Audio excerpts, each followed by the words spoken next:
Excited about the win tonight and really the performance, particularly in the first half. Drake is a really good basketball team, and Aaron is one of the better coaches out there. They're offensive. They're hard to prepare for. I was really concerned about what they brought to the table in terms of their spacing, ball movement, and ability to make threes. They made 17 threes and 10 threes in the exhibition game and a regular season game this season, won the Missouri Valley last year, and I think they'll compete for a title again this year. So. We scheduled them for a reason. I thought our guys came out with really good energy defensively yet again.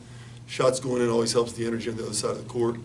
I think a big part of that was our ball movement and the fact that we didn't take the ball out of the net to start our offense. We got defensive rebounds to start our offense. And when you do that, you have an opportunity to get spacing, get pace. I thought our offense finally looked like it had a little bit more pace tonight. And we were able to get guys a multitude of minutes and kind of see where some different lineups look like as the game went on. Is this what excited looks like for you? You seem too excited. Huh? You said it was exciting, but you don't seem too excited. Yeah, well, I mean, we got some stuff to clean up. You know, the bottom line is the second half, I didn't think we defended at a high level, didn't rebound at a high level. I mean, I told our guys we get excited about wins. I mean, wins are special, and they're hard to come by in any sport, in any level. But the opportunity to get better is there too, and I felt like we didn't come out with great energy in the second half, and I really got on them at halftime to do that, and we didn't really finish the half strong. But again, the amount of minutes we were able to get guys, the way guys share the ball, and the way they overall played defense minus the second half, some spots, I thought we took a step forward. How important is Jabin's shot making? 5 of 10 tonight, seemed to have a green light, took some contested ones, but I guess when he's feeling it, yeah, I mean, if you get the green light in the system, if you can make shots, you have the green light. And I just thought he had to go on. We put in some wrinkles this week to try to get him a little bit more freedom, a little bit more open looks, and that's the way he typically shoots. When he shoots, you feel like it's going in. When shots go in, it makes everything else better, right? We had 12 first half assists. We end up 20 in the game. That's got to continue. 13 turnovers is way too many turnovers for the pace of this game. But I was really happy with the spacing and the ball. I thought our ball movement and our quick hitter execution was better than it had been. It was where it needs to be, by no means, but we took a step forward in that area. With Jaron, what did you say to him at the end of the first half as you guys were walking off the floor? Like you were kind of turning him to say something to him after Drake scored. Yeah, and I don't recall what I said. I just know we didn't finish the half strong.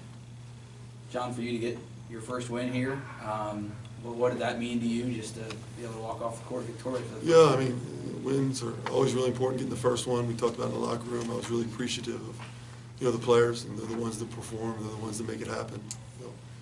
Head coaches get too much credit, probably too much blame at the same time. And, those guys are the ones making plays. So to do it with this group, it was great, and hopefully we'll have many more after tonight. Is it kind of nice to just get the first game of the season, and now your first win out of the way, and now it's kind of all the special moments are just kind of gone, it's back to business? Yeah. For those who know me, I probably don't live in those moments very long anyway. So we'll get better this week and get a game, I think, Thursday night, so we'll get better to that. In terms of your standards, how do you feel they've responded after, a tough loss at Ohio State and then a couple days to try to get better? Yeah. So we talked about, if we got better over the last 3 or 4 days, then Ohio State was fine. And again, I didn't think we played poorly at Ohio State. I thought we did some really good things. I thought there was carryover defensively from the first half of that game. To answer your question specifically, I was happy with how we came out tonight and the energy we played with. We have got to learn to sustain energy. It happens in our practice. An hour and 20 minutes in our practice, we have a lull, okay? We have lulls. We got to stop the lulls. The high-level teams don't have lulls. They continue to press on. Championship caliber teams press on regardless of the score, regardless of the circumstance. We've got some growth in that area. This summer, you were vocal about what Chris Vogt should do for you and help you out more than maybe some people believed. What do we see from him that it seemed like, besides the comfort level, what does he bring and what has he brought so far? I mean, Chris is a really good basketball player, and everybody in that locker room knows it. And his coach, I know it. And he's going to continue to blossom, and continue to get better, and continue to become the player that we need him to be. And we got 2 years with him, and I think he's just going to continue to. I want him to be one of the better bigs in the league. And when it's all said and done, and for him to do that, he's got the respect, he's got the green light, if you will, from me to make plays at his position, and he's just got to continue to get used to this level a little bit and continue to get used to getting minutes. He didn't get a whole lot of minutes prior because he was playing behind somebody. Now he's getting more minutes. He's just got to get accustomed to it. We had, He can't get a cramp playing 19 minutes and it's cold outside. I don't understand how that works. So that can't happen. I don't know how you get a cramp in 19 minutes. So we got to work on that piece. we had Chris and Javen in here. Both of these guys had some familiarity with you, one against you and one with. But does that help early on? I think he certainly does. You know, I've talked to Chris about this before. I mean, Trey Scott's the best at it. He's constantly asking Chris what's coming next.